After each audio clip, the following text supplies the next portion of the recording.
नमस्कार दोस्तों। कहते हैं कि पहाड़ का पानी और पहाड़ की जवानी कभी पहाड़ के काम नहीं आती। लेकिन दोस्तों, आज हम आपको ऐसी शख्सियत से मिलाने जा रहे हैं जिनकी जवानी पहाड़ के काम तो आई है, लेकिन उन्होंने पहाड़ में ऐसा व्यवसाय किया है जिसके कारण वो क्षेत्र में करोड़ी मल के नाम से आज जाने जाते हैं। 91 साल की उम्र में भी दोस्तों आज वो एक 30-35 साल के युवा की तरह फिट हैं और बिल्कुल सादा जीवन जिया है और क्षेत्र में काफ़ी उनका एक बड़ा नाम है। पहले से ही व्यापार करते आए हैं, आज बिल्कुल फिट हैं, पैदल चलते हैं और एक भी उन्होंने लाइफ में पूरे जीवन काल में एक भी कोई मेडिसिन कोई गोली नहीं ली। दादी प्रणाम। थोड़ा अपना परिचय भी दीजिए हमारे दर्शकों को। मेरा नाम गजय सिंह पवार है और कोटी मेरा गांव है।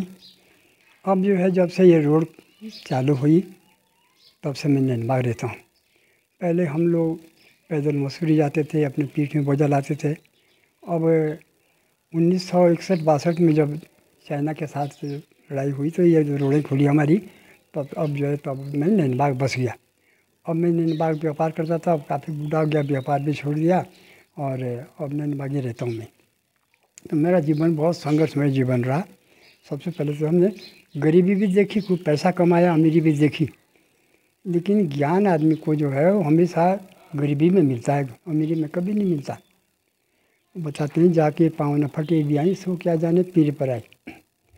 तो मेरा जो जीवन है वो बहुत कठिन जीवन गुजरा।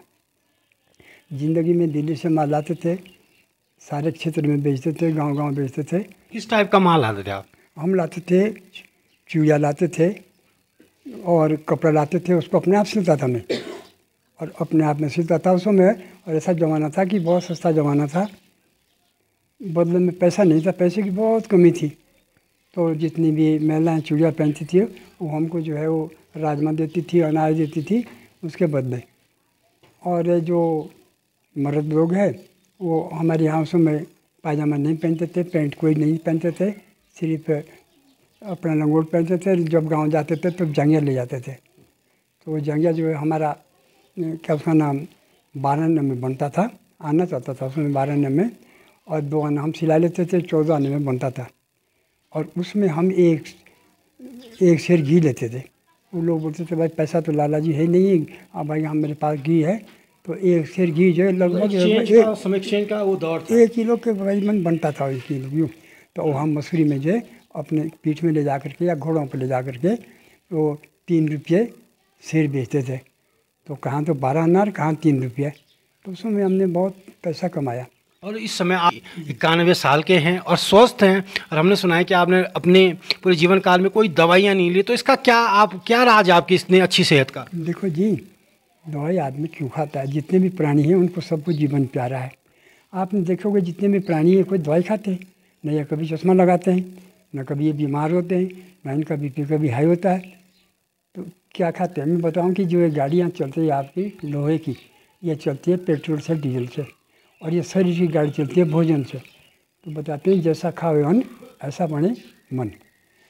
तो ये वही चीज़ खाते हैं जो प्रकृति ने इनके लिए दी है। गाय या भैंस जो है चाहे भूखी मर जाएगी लेकिन घास ही खाएगी, वो घास कभी नहीं खाएगी। और मनुष्य ऐसा प्राणी है कि उसको भगवान ने बहुत बुद्धि दे दी, लेकिन अपना उसमें उसको अज्ञान बजाता हो। वो सब कुछ अंदर खाता है, दारू पी लेता है, अंडा खाता है, मुर्गा खाता है, इसीलिए वो अपना जो है तो जैसा हमारा अन्न होगा वैसा हमारा शरीर होगा। ऐसा हमारा शरीर होगा। मैं कभी बीमार ऐसे होता नहीं, अगर जुकाम भी हो गया तो मैं कभी दवाई नहीं खाता।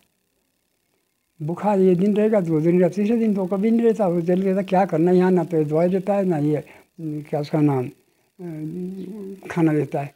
फिर दोबारा नहीं आता हूँ कभी दोबारा। खाना 2 किस्म से खाया जाता है। कुछ तो खाते आदमी ऐसा कि जो भूख लगती है तो अगर खाना खाएं तो शरीर को लगता है, और कुछ आदमी खाता है आनंद के लिए, शौक के लिए। तो जो आनंद के लिए खाया जाता है वो फिर पॉइजन बनता है। ये मनुष्य जो है इस मन का, इस जीव का जो है बहुत गुलाम है। चलिए आप एक बात भी बताइए, इस समय पूरे पहाड़ के पहाड़ हैं, पलायन से खाली हो रहे हैं, लेकिन आपने उस दौर में ना जहाँ पे सड़कें थी ना साधन थे, उस दौर में आपने एक अपना व्यापार खड़ा किया और क्षेत्र में आप काफ़ी बड़ा आपका आज नाम है, करोड़ी मल के नाम से आपको जाने जाते हैं। लेकिन उस समय जो अब की स्थिति, अब उस समय की स्थिति में कितना अंतर पाते हैं आप? पलायन जो हो रहा है वो हर चीज़ के लिए पलायन हो रहा है, शिक्षा के लिए हो रहा है, व्यापार के लिए और नौकरी के लिए हो रहा है, लेकिन अब क्या आपको लगता है कि पहाड़ अब इस पलायन से कैसे बच सकता है? वो उसमें सबसे बड़ी कमी है कि हमारे जो पढ़ाई लिखाई है उस पर चेंज होना बहुत ज़रूरी है। कि मैकेनिकल की जो पद्धति है, अंग्रेजी 3 उंगली की शिक्षा, मेरे साथियों ने सन 1955 में हमने 8वीं में पास किया था, मेरे साथियों ने जो है कोई टीचर बना, कोई फॉरेस्टर बना, कोई रेंजर बना, मैंने जो है व्यापार किया। तो उनसे तो मैं अच्छा ही पैसा कमाया और सही जीवन निभाया। तो मेरा मतलब ये नहीं कि जैसे अंग्रेजी पढ़ो सब कुछ पढ़ो, भाषा जो है वो, लेकिन यहाँ तो ऐसी विडम्बना है कि जितने भी देश है दुनिया में, 200 देश है करीबन है, तो सब देशों में IAS, PCS, MBBS अपने अपने भाषाओं में बनेंगे।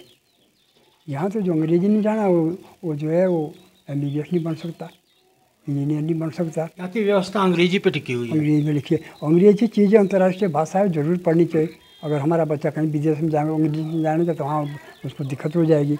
और मेरा मतलब है कि जो हमारी जो राष्ट्रीय भाषा है, ये देश जो है हमारा हमेशा जगत गुरु रहा है।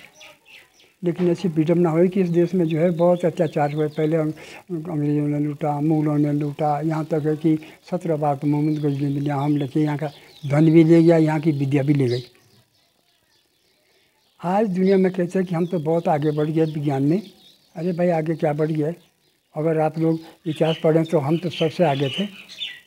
हमारे यहाँ तो ऐसा था कि जब दक्ष प्रजापति का सिर काट दिया तो वहाँ बकरे का लगा दिया, गणेश का सिर काट दिया तो वहाँ हाथी का लगा दिया।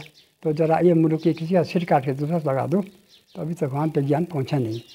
नारद 3 लोकों में घूमता था, स्वर्ग मृत्यु पाताल, ये तो बड़े मुश्किल से अभी चंद्रमा में पहुँच पाए हम लोग। और सर आजकल की पीढ़ी का आप क्या संदेश देना चाहेंगे कि स्वस्थ जीवन को कैसे जिएं?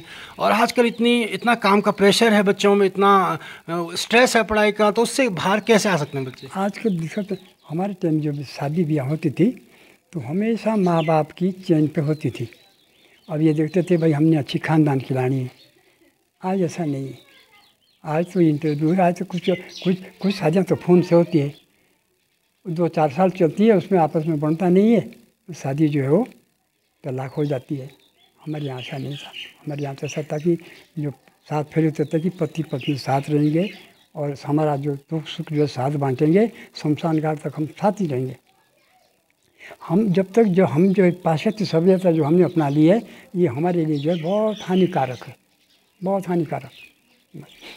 चलिए बहुत बहुत धन्यवाद आपका हमसे बात करने। तो दोस्तों ये थे करोड़ी मल जी, 91 साल के हैं और अभी भी बिल्कुल फिट हैं। एक 30-35 साल के नवयुवक की तरह उनके अंदर एनर्जी है और पहाड़ के लिए ऐसे जो लोग हैं एक प्रेरणा है। दोस्तों आज के लिए इतना ही, धन्यवाद।